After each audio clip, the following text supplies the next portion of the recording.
आर'नाइ 5G YouTube channel नायगिरि लोगो नोंथांमोननिसिम दिनैनि गोदान भिडिअ'आव आरो फिन खेबसेबाव बरायफिनबाय।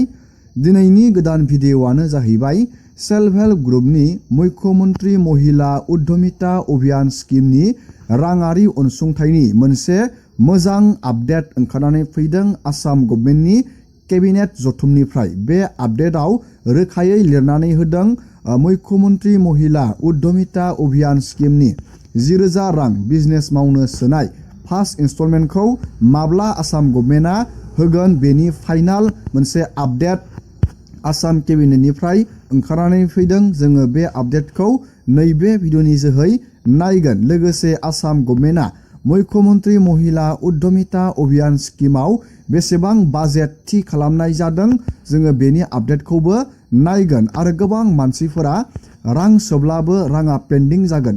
राङा मानि थाखाय पेन्डिं जागोन, नोंथाङा मा खामानिखौ मावनांगोन बेनि जोङो गोनांथार आपडेटखौ दिनैनि नैबे भिडिअनि गेजेराव नायगोन। जुदि नोंथाङा इन्टारेस्टेड भिडिअखौ जोबजासे नायलांबाय थाबानो जाबाय। आरो बेफोरबायदिनो गोदान गोदान आपडेट डिटेल स्किम डिजिटेल खौरां मिथिबाय थानो थाखाय नोंथाङा चेनेलाव गोदानबा चेनेलखौ साबस्क्राइब खालामबानो जाबाय। गिबियावनो जोङो दानिया नायगोन बे आपडेटखौ राङा माब्ला हाबगोन आरो बेसेबां बाजेट खालामनाय जादों जोङो बेनि मोनसे गोनांथार आपडेटखौ नैबे भिडिअनि जोहै नायगिरना लाग्रोनि। नोंथाङा नैबे मोनसे पेजआव मोनसे आपडेट नुनो मोनदों। बेखौ आसामनि CMआनो गावनि फेसबुक पेजआव होदों।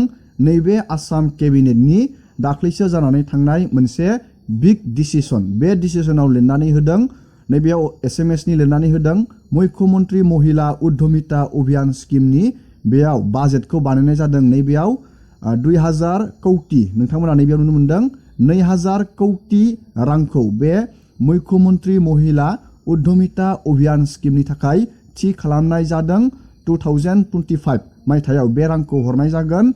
नोंथांमोना नैबेयाव नुनो मोनदों एप्रिल मान्थआव बे रांखौ हरनायनि बाथ्रा बुंदों नोंथांमोननो, जाय बिथांमोना मुख्यमन्त्री महिला उद्यमिता अभियान स्किमाव एप्लाइ खालामदों। नोंथांमोना बे रांखौ एप्रिल मान्थआव मोननो थांगासिनो दं। नैबे केबिनेटनि डिसिसनाव नैबेयाव रोखायै बुंनाय जादों आसामनि जाय बिथांमोना मुख्यमन्त्री महिला उद्यमिता अभियान स्किमाव एप्लाइ खालामनानै दोनदोंमोन, नोंथांमोना एप्रिल मान्थआव बे 10,000 रांखौ मोननायनि नैबे केबिनेटनि डिसिसनाव बुंनाय जादों। आरो बेयाव बाजेटखौ 2,000 कौटि बेयाव 2,000 कौटि बेखिनि रांखौ बेयाव बाजेट खालामना दोननाय जादों।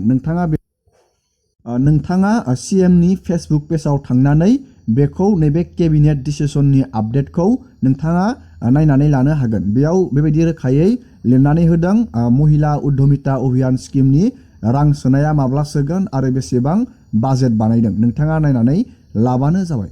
दानिया नैबे राङा हाबब्लाबो गोबां मानसिफोरनियाव दानिया रांखौ सोब्लाबो गोबां मानसिफोरनियाव राङा हाबनाय नङा।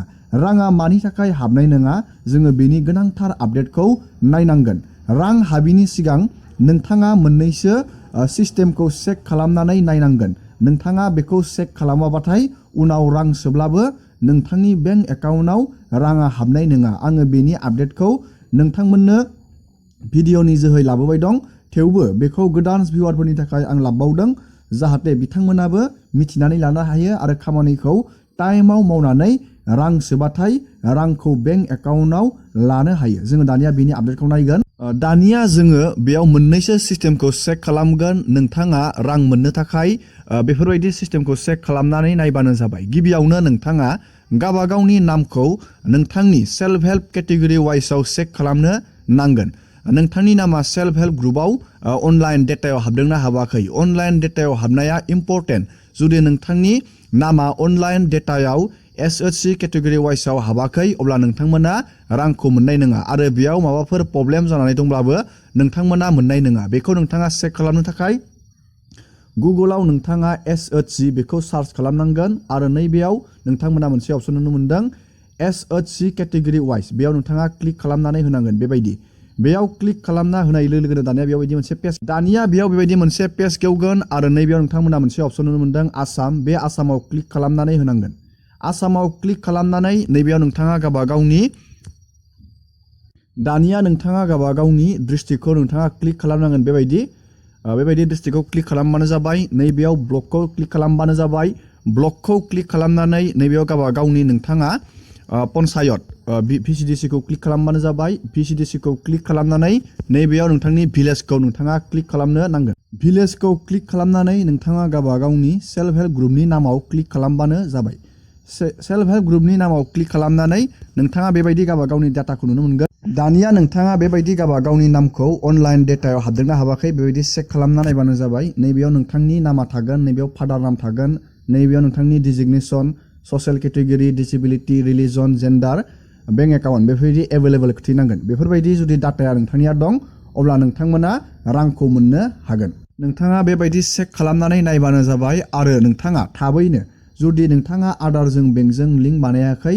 आधारजों बेंकजों लिंक बानायबानो जाबाय जाय बिथांमोना आधारजों बेंकजों लिंक बानाया नोंथांमोना किन्तु रां सोब्लाबो रांखौ मोननाय नङा नोंथाङा वेट खालामबावनांसिगोन एप्रिल मान्थसिम एप्रिल मान्थआव आसाम गभर्नमेन्टआ मुख्यमन्त्रि महिला उद्यमिता अभियान स्किमनि 10,000 रांखौ हरनायनि केबिनेटनि डिसिसनाव बाथ्रा बुंनाय जादों आरो बेनि बाजेटखौ 2,000 कौटि बेखिनि बाजेटखौ खालामनाय जादों दिनैनि भिडिअखौ आङो बेखिनियावनो फोजोबबाय नोंथांमोना भिडिअखौ नायनानै मोजां मोनोबा लाइक खालामबानो जाबाय बेनि माबाफोर जुदि गोदान आपडेट फैयोब्ला नोंथांमोननो भिडिअनि जोहै शेयार बानायगोन नोंथांमोना भिडिअखौ नायनानै मोजां मोनोबा लाइक खालामबानो जाबाय चेनेलाव गोदानबा चेनेलखौ साबस्क्राइब खालामबानो जाबाय शेयार खालामबानो जाबाय एसेनोसै दिनैनि भिडिअआ